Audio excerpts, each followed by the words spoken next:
Hi guys, welcome to சினிஸ் next production.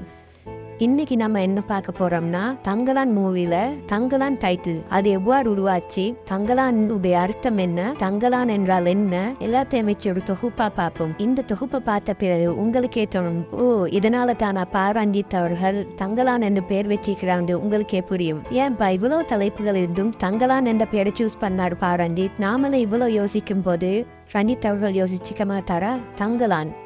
Thangalaan என்ற வார்த்தை வெறும் வார்த்தை மட்டும் கிடையாது, அது ஒரு எமோஷன். இந்த ஒரு வார்த்தைக்கான அர்த்தத்தை பத்தி டீகோட் பண்ணணும் என்று சொன்னா ஒரு வரலாறையே படிக்க வேண்டி வரும். சோ சிம்பிளா சொல்றேன், கேளுங்க. 1881 இந்த பிரிட்டிஷ் இந்தியா வெளியிட்ட ஒரு புஸ்தகம் இருக்குங்க. அந்த புஸ்தகத்துல தான் இந்த தங்கலான் என்ற பேரு ரகசியமா ஒழுங்கிருந்துச்சு. அந்த புத்தகத்தோட பேரு சென்சஸ் ஆஃப் பிரிட்டிஷ் இந்தியா. இந்த புத்தகத்தை பாத்தீங்கன்னா பறையின மக்கள் இருக்காங்கல்ல, இவங்களோட 84 குடிபெயர்கள் இடம் பிடிச்சிருக்கும். இதுல 59 பேரு தான் தங்கலால பறையர்கள். இங்கிருந்து எடுக்கப்பட்ட பேர் தான் தங்கலான். பேச்சு வழக்குல தங்கலான் என்றா என்னன்னு சொல்லுவாங்கன்னா, ஒடுக்கப்பட்ட இனத்தோட தலைவன், ஊர் காவலன், எல்லை வீரன், மக்களின் பாதுகாவலர். இந்த 4 பொருட்களும் இந்த 4 அர்த்தங்களும் குறிக்கிற ஒரே ஒரு பேரு தான் தங்கலான்.